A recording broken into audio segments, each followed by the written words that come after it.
Cazcanes is a tequila brand that has been absolutely exploding in popularity over the last year or two. You've been seeing it pop up everywhere. I've spoken about it tons. But could it be finding its way to the absolute upper echelon of tequila brands to be able to be spoken in the same breath as them? And what makes it so different from all the other brands out there? I've actually talked quite a bit about Cazcanes on this channel and on my social media, but I don't think I ever gave it like a proper review like I have done for other tequila brands. And since I just got back from Mexico, visiting their distillery, seeing how they make this product, I figured what a good time to do so. I know you guys are already typing down in your little comment box down there, well, they flew Louis out and all these other influencers to their thingy thing, and how do I know I can trust them?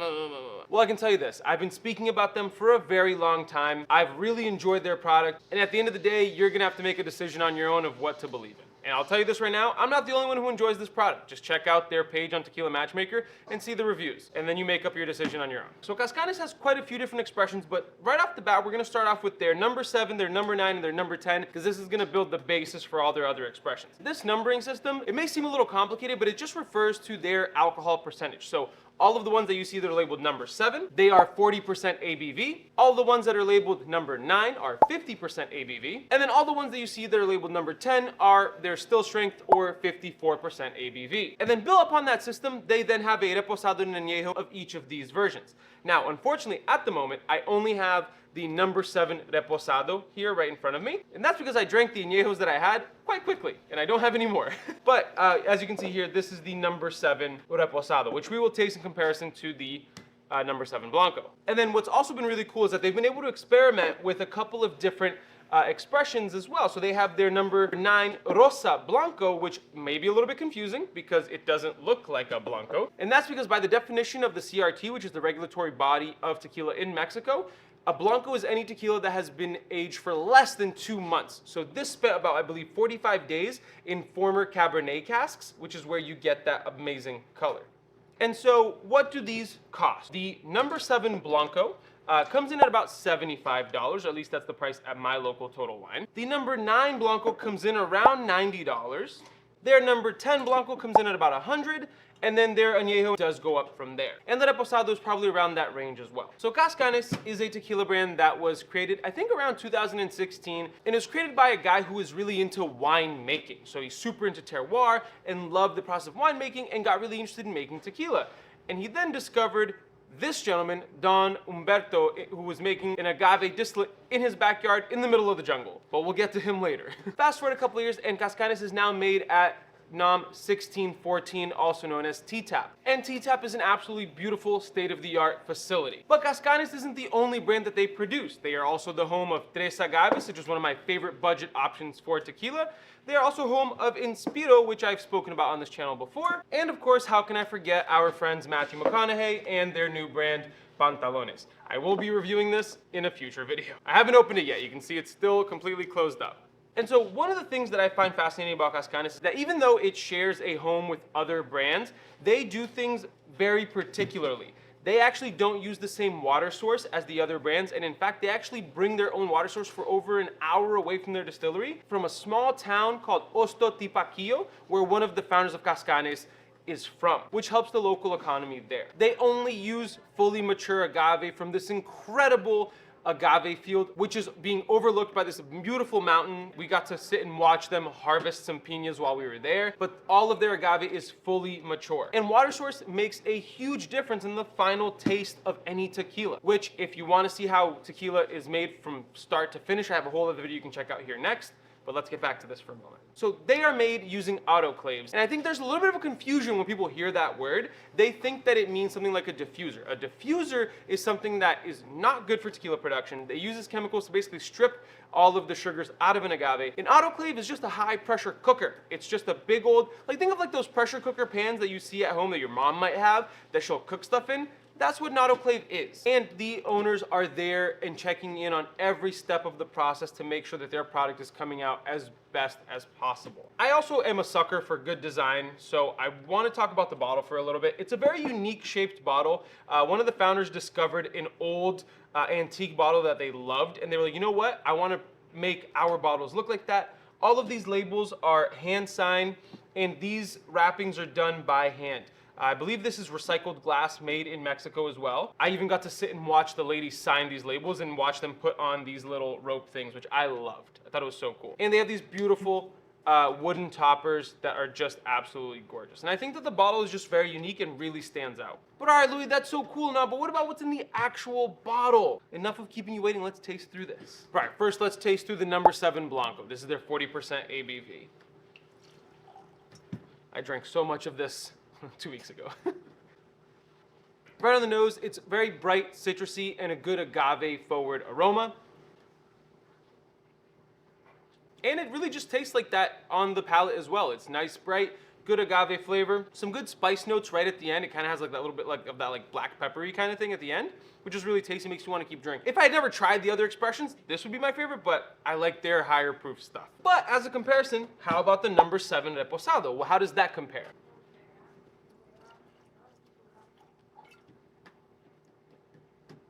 So right on the nose, you still get those great citrusy elements. That roasted agave aroma comes right through.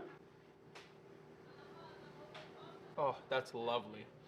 The flavor that the barrel imparts on that number 7 Reposado is incredible. You still get some of that great citrusy flavor, but it's got this nice base layer, kind of like underpinning it with a little bit of that caramel and that slight butterscotchy vanilla flavor. But what I love is that at the very end, that black pepper isn't gone. It's still there right at the end, making you want to keep sipping it. It is so, so good. Next up is the number 9 Blanco. On the trip, this seemed to be the consensus favorite amongst everyone else. This one seemed to have like the right mix of everything. It was kind of like the Goldilocks kind of thing, where it was like the number 7 was just too light, and then the number 10 was just a little too heavy. But then this one was just right. I have my own opinions, but I'm gonna hold on to them for a second.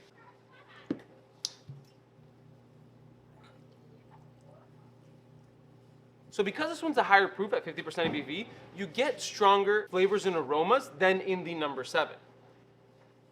So right on the nose, I still get a lot of that citrus, but some of the agave comes through. It has this earthy vegetal aroma to it, which is fascinating. Oh, so good. And on the palate, that earthy vegetalness really comes through. The black pepper is a little bit more prominent, and you get this almost like anisey, like if you know like anise, yeah, that flavor. It kind of comes through a little bit, which is incredible. And of course, it's like a punch in your face with raw agave flavors. And I love that. And there's a reason that on this trip, a lot of the folks that I was with really gravitated towards the number 9. Now let's talk about the Rosa Blanco number 9. Well, for one, this bottle you will probably not find it. They may work on another batch in the future, but this was a limited release by them. But because we just tasted the number 9 Blanco regular, let's try the Rosa Blanco and compare it. They also did make a Rosa Reposado, but I did not get my hands on one of those. Those sold out in I think like a minute when they released it. So right on the nose, what I get that's very different than the regular number 9 Blanco is that there's this like berry aroma coming through. Obviously you get some of that oak, which is like, you know, the caramelly vanilla kind of aroma, but it also smells very fruity. That is one of the funnest tequilas I've ever had. I really love that. On the palate, it's got that fruity berry flavor. The agave is still present. Some of that black pepper is a little bit more subdued by that Cabernet cask, I believe, but it's still slightly present. It's got that nice salinity, minerality to it. But the predominant flavor is that berry flavor, which I think is so good. It's almost juicy in a way. It's so, so tasty. And last but not least, my personal favorite expression that they make, their number 10 still strength Blanco. This is the one I drank the most of on the trip and the one that I personally enjoyed the most. I think that they make their still strengths in an excellent way, and if you've seen my video on still strengths, you know how much I enjoy it, so let's pour it out and talk about it. One of the things that I learned on this trip, the reason that their high proof spirits don't really taste like other high proof spirits is that at one point in their production process, they actually aerate the tequila, which gives it, if you've ever seen that video of that dude with the little spinny thingy on social media talking about how it makes tequila so much smoother, it's essentially a similar process. So as they're pumping the tequila through, they're introducing air to it, which is allowing it to become lighter and easier by introducing that air. And that's why their higher proof expressions really taste like they are not that high proof. They are easy to sip on their own, which is why I enjoy it. But I'm getting ahead of myself. So on the nose, you get that awesome agave aroma, and you get this like almost like sharp, maybe lime aroma to it, which is interesting because there's no lime introduced to it, obviously. But I guess maybe citrus is the better descriptor here. It smells very minerally and very tasty. Love that so much. The predominant flavor is that roasted agave. It then has that great citrus flavor, and that black pepper is ever present. But that agave is just front and center and like in your face. It is by far one of my favorite expressions of tequila ever bottled, and I've tasted a lot of tequila. And some of that anise flavor from the number 9 Blanco really comes through in this one as well. Truly delightful.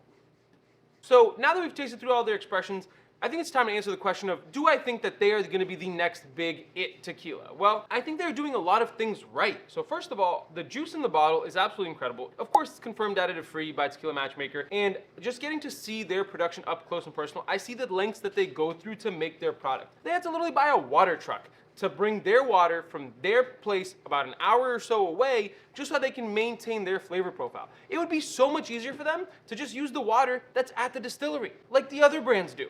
But they don't, because they care and they want it to be different. And another thing that's important is that they used to be made at a different distillery and then recently moved to 1614, I think a little bit over a year ago. One thing that that move has brought for them is the ability to experiment, and that's allowed them to make their Rosa Blanco, their Rosa Reposado, and I think those experimental expressions are really going to take them far, because making limited edition incredible expressions is currently a really hot trend, and a lot of the best brands are doing it. But the move to the other distillery is also going to give them new tools to play with, such as a Tahona that has not been used quite yet by them. They also have a new Horno being introduced where they'll be able to slow cook it in the traditional Horno sense in the future, or maybe experiment with that. And they're even building more stuff as we speak to be able to experiment with new things going forward. And so I think that the sky is the limit for them. I think they really care about what they're doing. They care about giving back to the community where one of their founders comes from and the community that they are a part of.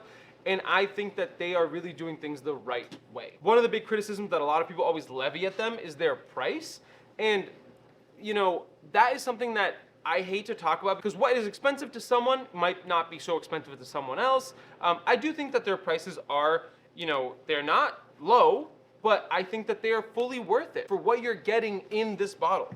I mean, like I said, they have to lug their water from over an hour away. Like, that's not cheap. That's not a cheap process, but that makes them and gives them a distinct flavor profile that no one else has, because they're the only ones who use that water source. And water is such an important part of the tequila making process. And look, I know I'm probably not gonna be able to convince some of you, because you're like, oh, well, you're on Team Cazcanes. And I am. You know, I really enjoy what they make. I think their products are great. I got to meet the people behind the brand, and I think they're real, genuine people. And take it for what it's worth. If you don't want to believe me, then don't. I can't convince you otherwise. But for me, I think they are currently one of the best brands on the planet. And I was really thankful to get to see all of that up close and personal. But if you want to see the shenanigans that I got up to with all these other content creators on this trip, I have this whole other video that you can check out next.